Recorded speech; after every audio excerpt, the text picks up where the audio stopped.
Good afternoon, brothers and sisters, and welcome to our Eucharistic celebration. Let us include into our prayers the Mass intentions, thanksgiving and special intentions of Cancer Warriors Foundation, Sylvia Maralit, Gina Reforma, Gutierrez and Parilla family, Rola and Celia Arcibalan family, Villa and San Pedro family, Frank and Vendia Lim, Manguera family, Danny and Linda Manguera and family, Mangaliman and Liasos family, Bilarmino family, Rodel and Mali Medinilla and family, Gilbert and Peng Malelang and daughter Gina, Roel and Guy Malelang and Rivadiniera family, Engineer and Mrs. Aven and Ningning Tan and family, Bautista and Bitinol family. For the safety of the doctors, nurses, hospital staffs, military government officials, volunteers, priests, and lay persons all over the world. For the birthday blessings of Rustica Ray, Kyle Antoinette Leal, Ivan Pineda, Annie de Guzman Santiez, Ray Norin, Mike Leonard Puertoliano. For the healing of Randolph Chua, John Ezekiel and Ivy Vecinal, Ana Corita C. and Nathaniel Bautista. For the eternal repose of the souls of Loretta and Luciano Gutierrez, Pedro Malabanan Jr., Brother Dindo Maralit FSC, Amado Quezana, Fay Y. Quezana, Luz Mondiniedo, Erlinda Nipomucen OFS, Ellen Ona, and Glenn Del Mundo.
Sa iyong templo, Poong Diyos, aming isinasaloob ang iyong pag-ibig na lubos, papuri ng sangsinukob sa malasakit mong taos.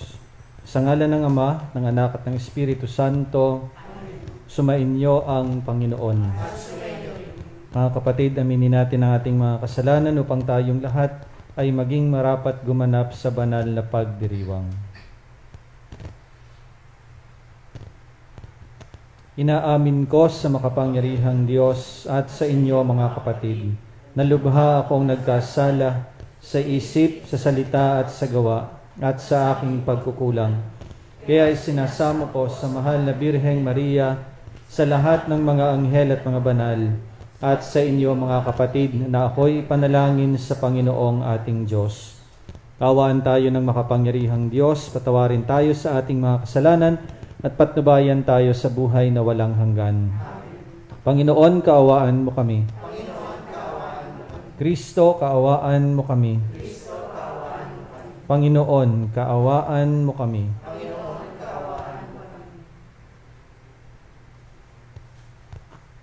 Manalangin tayo. Ama naming makapangyarihan, ikaw ang may gawa ng kadalisayan, ikaw ang nagmamahal sa wagas na kalinisan. Iginawad mo sa dalagitang si Santa Maria Goretti ang karangalang maging martir. Loobin mong magkaroon ng katugunan ng kanyang pagdalangin na kami maging matapat sa mga utos mo, pakundangan sa iyong pagkakaloob sa kanya ng putong ng kadalisayan sa pamamagitan ni Hesukristo kasama ng Espiritu Santo magpasawalang hanggan.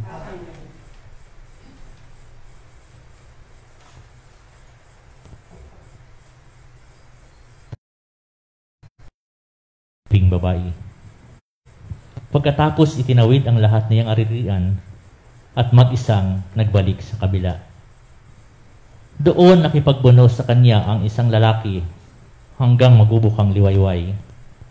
Nang maramdaman ng lalaki na hindi niya magagapi si Jacob, pinalo niya ito sa balakang at ito'y nalinsad.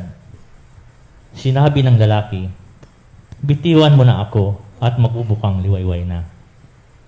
"Hindi kita bibitiwan hanggat hindi mo ako binibindisyonan," wika ni Jacob. Tinanong ng lalaki kung sino siya at sinabing siya'y si Jacob. Sinabi sa kanya ng lalaki, "Mula ngayon, Israel na ang itatawag sa iyo, hindi na Jacob, sapagkat nakipaglaban ka sa Diyos at sa mga tao, at ikaw ay nagtagumpay." "Ano po ngalan niyo?" tanong ni Jacob. "Bakit gusto mo pang malaman?"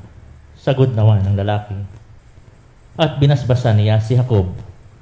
Sinabi ni Jacob, "Nakita ko na ang mukha ng Diyos, gayunmay buhay pa rin ako." At tinawag niyang Paniel ang lugar na iyon. Sikat na ang araw nang umalis siya roon, napipilay-pilay na lumalakad. Iyon ang dahilan kung bakit hanggang ngayon hindi kinakain ng mga Israelita ang litid at ng pigi ng hayop, sapagkat iyon ang bahaging napilay kay Jacob. Ito ang salita ng Diyos. Salamat sa Diyos. Yamang ako ay matuwid, ang mukha mo'y mamamasid. Dinggin mo po, Panginoon, ang tapat kong panawagan. Poon ako'y dinggin mo sa daing kong tulungan, pagkat ako'y ang tibukin ng puso ko ay lubos mong nababatid. Sa piling ko naroon ka't kahit gabi namamasid. Ako'y iyong sinisiyasat, na sumpungan mong matuwid. Tapat ako kung mangusap, ang layunin ay malinis. Ang daing ko, Panginoon, ay lagi mong dinirinig, kaya ako'y dumudulog, sa iyo'y humihibik. Sa amin ay ipadama yaong banal mong pag-ibig, sa piling mo'y ligtas kami sa kamay ng malulupit.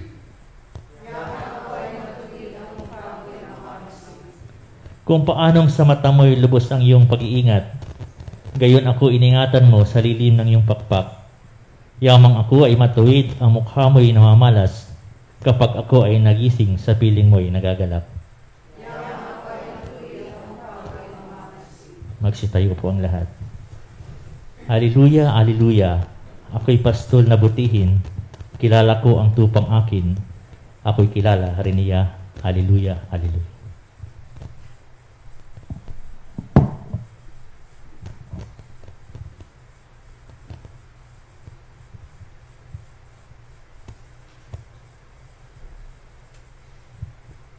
Sumainyo ang Panginoon. Ang mabuting balita ng Panginoon ayon kay San Mateo. Papuri sa iyo, Panginoon. Noong panahong iyon, dinala kay Jesus ang isang piping inaalihan ng demonyo. Pinalayas ni Jesus ang demonyo at nakapagsalita ang pipi. Namangha ang mga tao at sabi nila, "Kailanmay walang nakitang katulad nito sa Israel." Datapwat sinabi ng mga Pariseyo, ang prinsipe ng mga demonyo ang nagbigay sa kanya ng kapangyarihang magpalayas ng mga demonyo. Nilibot ni Jesus ang mga bayan at nayon at nagturo sa mga sinagoga. Ipinangaral niya ang mabuting balita tungkol sa paghahari ng Diyos at pinagaling ang mga may sakit anuman ang kanilang karamdaman. Nang makita niya ang napakaraming tao, nahabag siya sa kanila sapagkat sila'y lito at lupaypay, parang mga tupang walang pastol. Kaya't sinabi niya sa mga alagad, "Sagana ang anihin, ngunit kakaunti ang mag-aani. Idalangin ninyo sa may-ari ng anihin na magpadala siya ng mga manggagawa sa kanyang aanihin." Mga minamahal, ang mabuting balita ng Panginoon. Gandang umaga po sa inyong lahat. Sa magkasintahan o sa mga nag-iibigan, Familiar yung ganitong mga linyahan. Yung laging sinasabi na, kung mahal mo ako, patunayan mo.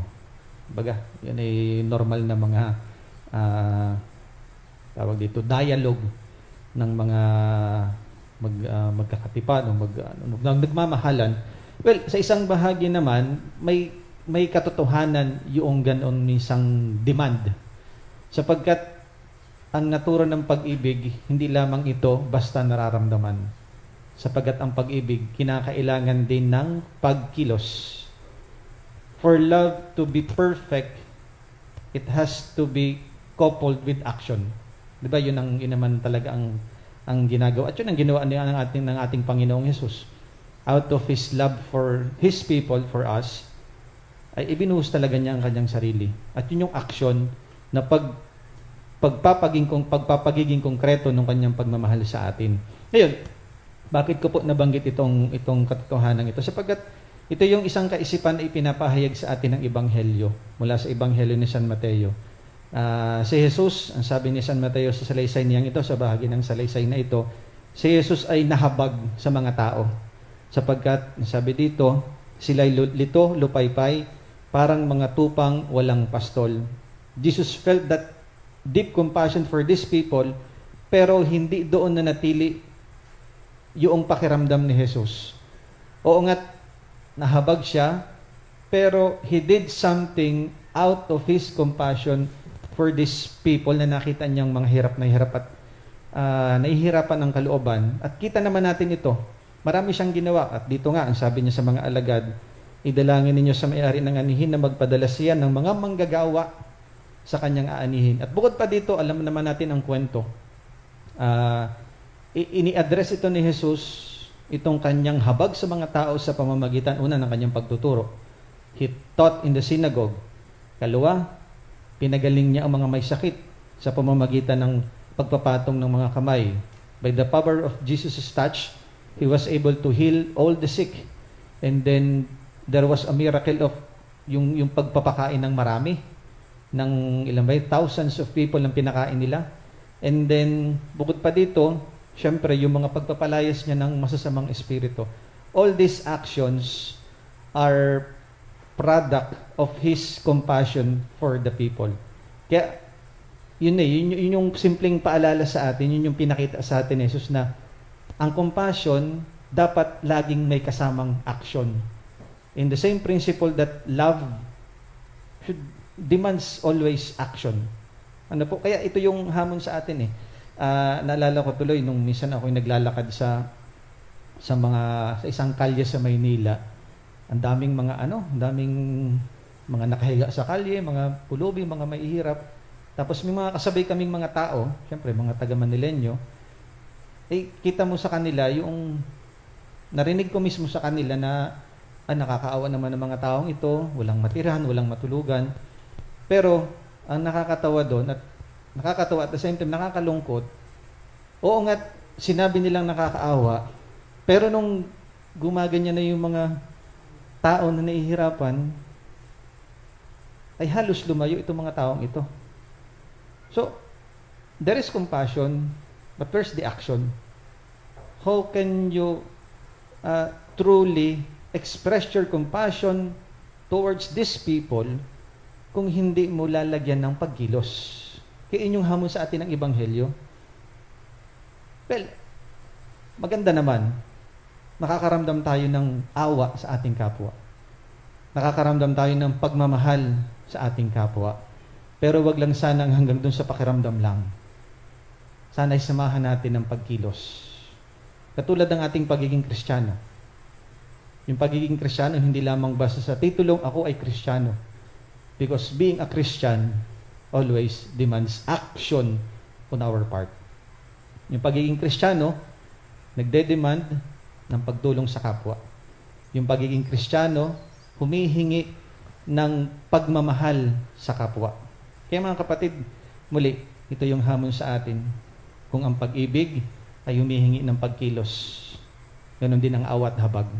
Humihingi din to ng aksyon at pagkilos mula sa atin. Amen.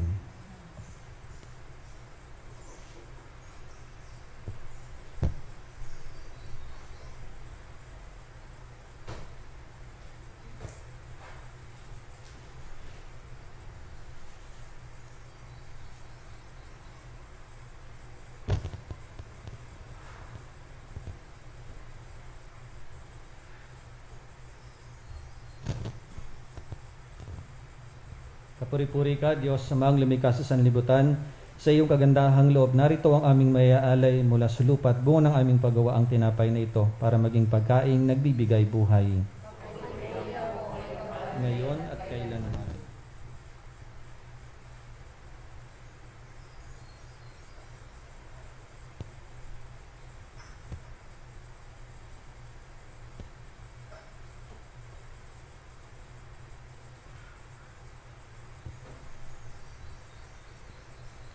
Kapuri-puri ka, Diyos, samang lumikha sa sanlibutan. Sa iyong kagandahang loob, narito ang aming mayaalay mula sa katas ng ubas at bunga ng aming paggawa ang alak na ito para maging inuming nagbibigay ng iyong espiritu. Kapuri-puri ako ang magkakala na iyong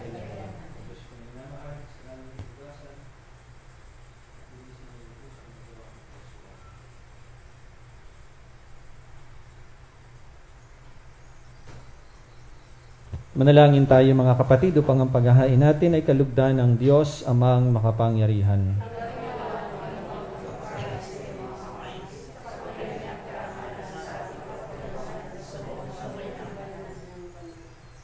Ama naming lumikha, pakabanalin mo at basbasan ng mga alay na nakahanda upang paalabin ito ang aming diwa sa ningas ng pag-ibig mo na nagdulot ng tagumpay sa pagpapakasakit ni Santa Maria Goretti sa pamamagitan ni Hesukristo kasama ng Espiritu Santo magpasawalang hanggan.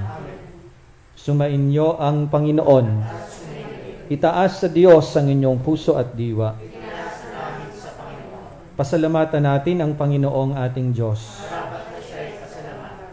Ama naming makapangyarihan, tunay ngang marapat na ikaw ay aming pasalamatan, ngayong aming kagalakan na si Santa Maria Goretti ay parangalan. Siya'y kapanalig naming may paninindigan na ikaw ay ipahayag kahit siya'y mamatay, sapagkat minarapat mong kanyang matularan ang iyong anak na naghain ng sariling buhay. Tulad ng naganap sa iyong anak, ang dugo ng mga martir ay dumanak, hindi dahil sa katatagang likas, kundi dahil sa iyong bigay na lakas. Kaya kaisa ng mga anghel na nagsisiawit ng papuri sa iyo nang walang humpay sa kalangitan, kami nagbubunyi sa iyong kadakilaan. Banal ka po ang may kapal.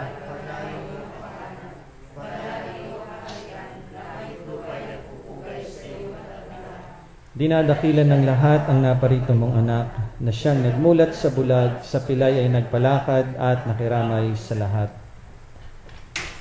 Ama naming banal, ikaw ang bukal ng lahat ng kabanalan, kaya't sa pamamagitan ng iyong Espiritu, gawin mo pong banal na mga kaloob na ito upang para sa amin ay maging katawan at dugo ng aming Panginoong Hesukristo. Bago niya pinagtiisang kusang loob na maging handog, hinawakan niya ang tinapay, pinasalamatan kaniya, pinaghati-hati niya iyon, iniabot sa kanyang mga alagad at sinabi, "Tanggapin ninyong lahat ito at kanin. Ito ang aking katawan na ihahandog para sa inyo."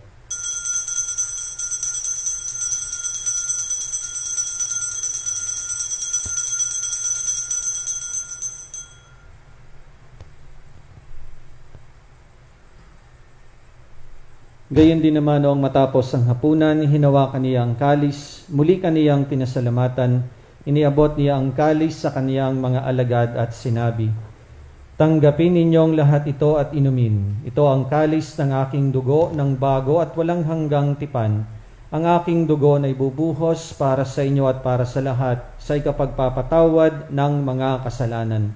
Gawin ninyo ito sa pag-alaala sa akin."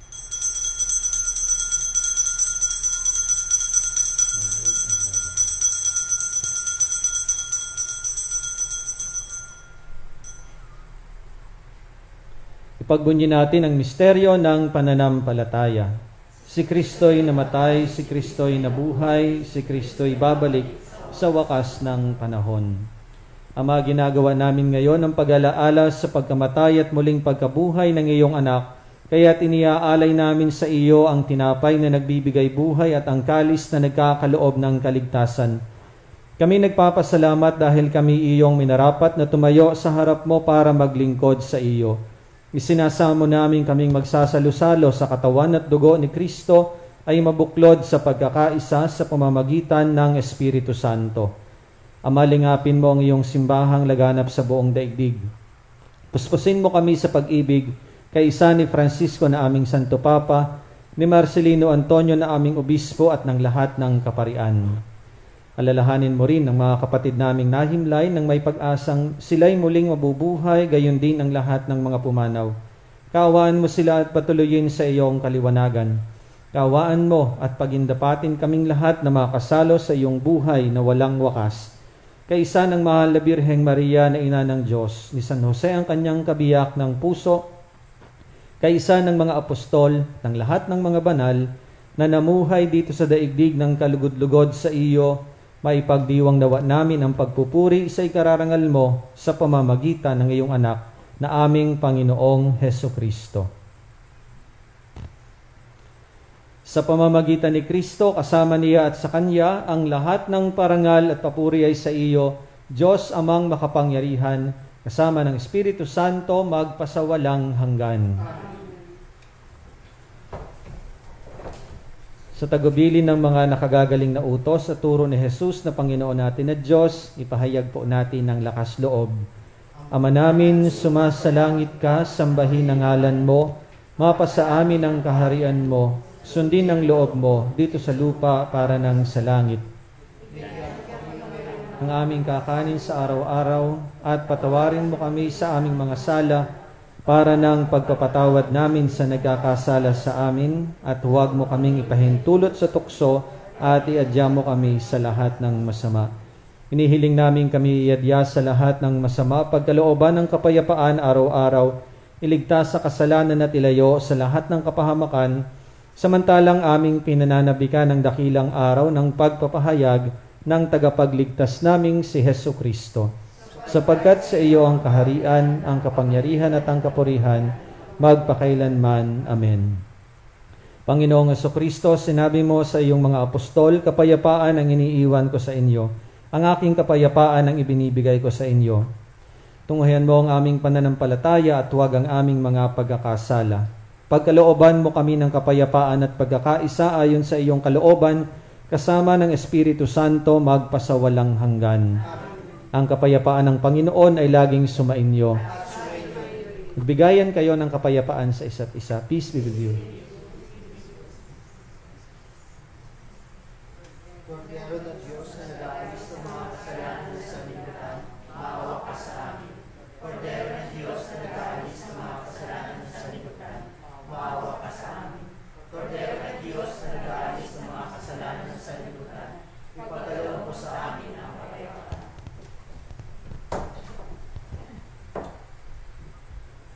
Mga kapatid, narito si Kristo, ang Kordero ng Diyos, ang nag-aalis ng kasalanan ng sanlibutan. Mapalad ang mga inaanyayahan sa kanyang piging. Panginoon, hindi ako karapat-dapat na magpatuloy sa iyo, ngunit sa isang salita mo lamang ay gagaling na ako. Isang galang nawa ako ng katawan at dugo ni Kristo para sa buhay na walang hanggan.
My Jesus, I believe that you are present in the most holy sacrament.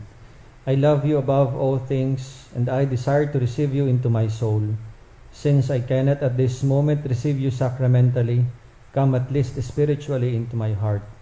I embrace you as if you were already there and unite myself wholly to you. Never permit me to be separated from you. Amen. Manalangin tayo. Ama naming lumikha, ang aming mga alay ay maging kalugod-lugod nawa ngayong ang iyong martir na si Santa Maria Goretti ay ginugunita upang maging kasiyasiya sa iyo ang paghahaing ito katulad ng minahalaga mong pagdanak ng dugo ng banal na mahal mo sa pamamagitan ni Hesukristo kasama ng Espiritu Santo magpasawalang hanggan. O Diyos, amang mapagmahal, muli po kaming lumalapit sa panahong ito ng pagsubok. Hinihiling namin ang inyong biyaya upang aming malampasang lahat ang panganib na dulot ng COVID-19 na marami na ang naapektuhan at maraming buhay na rin ang nakuha.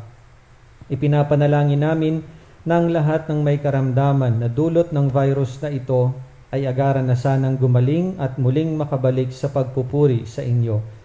Ganoon na rin ang sidihi ng aming panalangin para sa mga taong naglilingkod at gumagampan para sa kapakanan ng iba upang masugpo ang karamdamang ito at mapigilan ang higit pang pagkalat at pananalanta nito. Nagpapasalamat po kami sa bakunang na isulong sa patnubay ng iyong mga kamay. Pagpalain mo ang aming pagsisikap na mawakasan ng mga bakuna ang pandemya sa aming bayan. Sa inyo po namin ipinagkakatiwala ang lahat ng mga mahal namin sa buhay at kami buong kababaang loob na humihingi ng inyo pong patnubay upang hindi namin malimutang paglingkuran ng mga aba at higit na nangangailangan lalo na sa mga panahong ito. Ang lahat ng ito ay aming inihiling sa pamamagitan ni Hesukristo ang Panginoon namin at ng Espiritu Santo magpasawalang hanggan. Mahal na Birhen ng Biglang Awa, San Jose, San Rafael Arcangel, San Roque, San Lorenzo Ruiz, San Pedro Calungsod. Sumainyo ang Panginoon at pagpalain kayong lahat ng makapangyarihang Diyos, Ama at Anak at Espiritu Santo. Amen. Tapos na ang ating misa, humayo kayong mapayapa. Salamat sa Diyos.